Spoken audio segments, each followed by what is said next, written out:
Let's take up question based on hybridization. This is the example in which we have to find out hybridization of various atoms present in this compound.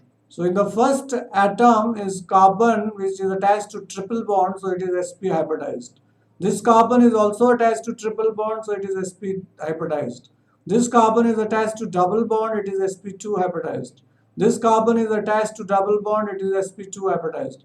This carbon is attached to single bonds only, so it is sp3 hybridized. In second question, this is CH2, so it is sp2 hybridized. This carbon is attached to double bond on both sides, so it is sp hybridized. This carbon is attached to double bond on one side, it is sp2 hybridized. This carbon is attached to single bonds only, so it is sp3 hybridized. So in brief, the carbon attached to single bond only is sp3 hybridized. Carbon attached to double bond is sp2 hybridized. Carbon attached to triple bond or both sides double bond is sp hybridized. Next, we are taking fission of covalent bond, that is breaking of covalent bond. Organic compounds contain covalent bonds. These chemical reactions of covalent compounds are due to breaking of bond and formation of new bonds. For example, this is Rx, which is reacting with Y, so the new compound Ry is formed and X is released. There are two ways of breaking the bonds. One way is that first Rx breaks down into R and X, and this R combines with another reagent Y to form Ry. This is one way of breaking the covalent bond. Second way is that Rx bond becomes weak and Y starts forming the bond with R, and this is called transition state or intermediate state. Ultimately, the bond between Y and R is formed and R and X is broken. So this is another way by which the new covalent bond can be formed and old covalent bond can be broken. Now we are going to take up fission of covalent bond, how it is affected. There are two ways of fission. One way is homolytic fission. Homolytic fission means that between Rs and X there is a shared pair of electrons. If after breaking the bond one electron is taken by each, we call it homolytic fission. And this leads to the formation of free radicals. This is alkyl free radical, this is halide free radical. We take up specific example of CH3. In CH3Cl, if the bond breaks homolytically, we will get methyl free radical and chlorine free radical. And in homolytic fission, always free radicals are formed. What are free radicals? Free radicals are atoms or group of atoms which have one electron in excited state, and they are highly reactive and highly unstable. A number of organic reactions proceed via free radicals, so mechanism due to which following properties of these radicals we are going to take up. First, we are taking bond breaking between Cl2. So bond between Cl2 is with the help of ultraviolet light. Whenever we use sunlight or ultraviolet light, the bond will break homolytically. And in homolytic fission, free radicals are formed. So we have got two chlorine free radicals by breaking the bond between chlorine atoms homolytically. Now this chlorine free radical is reacting with CH4. So CH bond breaks homolytically to form methyl free radical and H free radical. H free radical combines with Cl free radical to form HCl. Recombination of free radicals, methyl free radical can combine with methyl free radical to form ethane. Chlorine free radical can combine with chlorine free radical to form Cl2. CH3 free radical will combine with Cl radical to form chloromethane or methyl chloride. Disproportionation. Disproportionation means that there are two ethyl free radicals. Now one of the ethyl free radicals CH bond breaks and H radical combines with C2H5 radical to form C2H6. And here we had already ethyl free radical in which one CH bond has more broken, so the double bond will be formed, resulting in the formation of ethylene or C2H4, which is also called ethene. Abstraction. Cl free radical combines with CH4, so CH bond breaks homolytically and H radical combines with Cl to form HCl. And here we get CH3 free radical.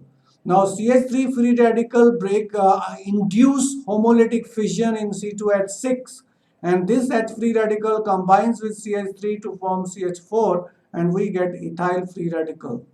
Decreasing order of stability of different radical is that allyl free radical is more stable than tertiary free radical, which is more stable than secondary, which is more stable than primary, which is more stable than vinyl.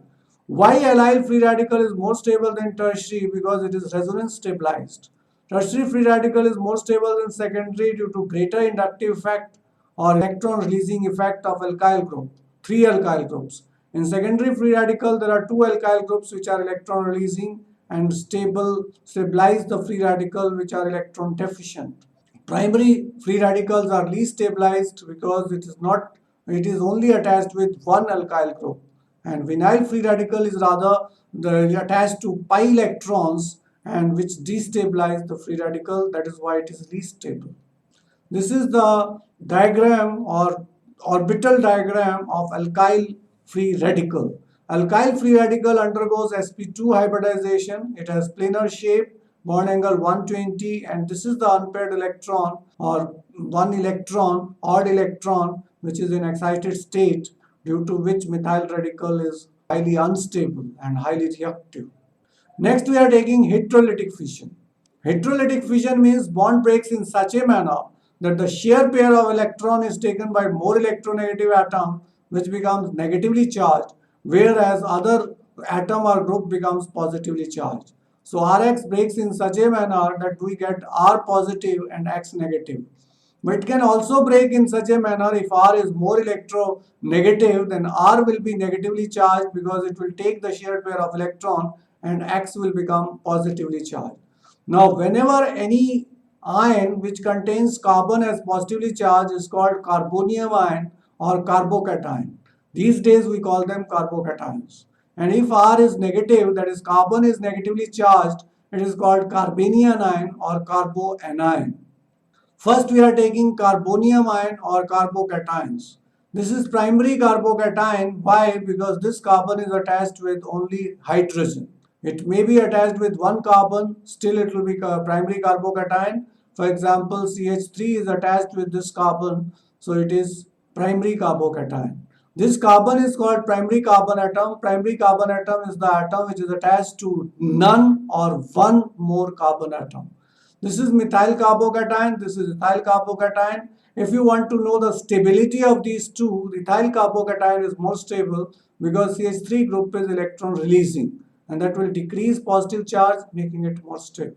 Secondary carbocation has two methyl groups which are electron releasing, so they decrease positive charge to more extent, making it more stable. So isopropyl carbonium ion or carbocation is more stable than primary carbocation like methyl carbocation or ethyl carbocation or normal propyl carbocation. Tertiary carbocation, this is tertiary butyl carbocation or tertiary butyl carbonium ion. Here one carbon is attached to three more carbon atom or three methyl groups which are electron releasing, and they reduce positive charge on this carbon due to their electron releasing nature, making it more stable. Here we have shown that the tertiary carbocation is more stable than this one because here three alkyl groups are electron releasing. The order of stability is tertiary is more stable than secondary, secondary is more stable than primary, because in tertiary there are three alkyl groups which are electron releasing, secondary there are two alkyl groups which are electron releasing, and in primary there is one alkyl group which is electron releasing. Let's take a formation of carbonium ion.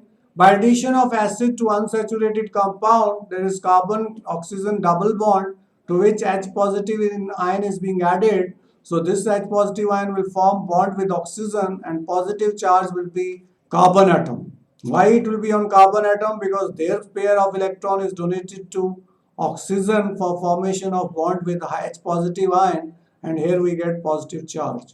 Here again we are adding H positive ion to carbon-carbon double bond. That was carbon-oxygen double bond.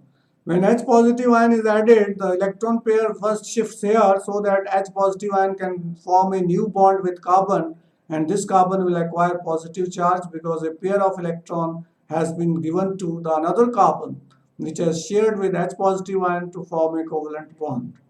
By addition of acid to alcohols, ethers, esters, acids, and acid anhydride compounds.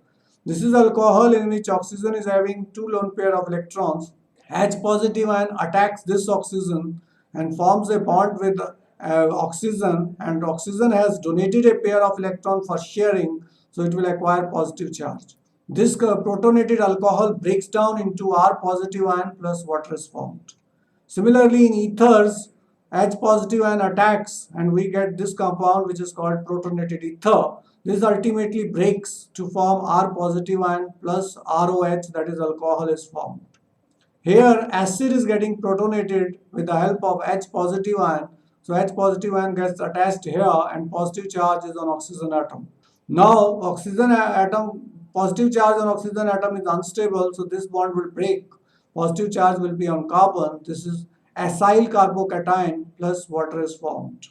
By addition of acid to organic halides, RCl reacts with H positive ion to form RClH, that it has formed a bond with hydrogen by donating a pair of electrons for sharing. Ultimately, the R positive ion is formed by breaking this bond and a new bond between H and Cl covalent bond is formed. Similarly, this RCl reacts with AlCl3 which is electron deficient. So a pair of electron is donated to electron deficient AlCl3 which becomes negatively charged. Ultimately, this bond breaks forming R positive ion plus AlCl4 negative is formed. Loss of nitrogen from disonium cation. Here we have R is forming single bond with nitrogen and here R is forming triple bond with nitrogen and this nitrogen acquires positive charge. When bond breaks, R positive is formed and nitrogen gas is released and there is a triple bond between two nitrogen atoms.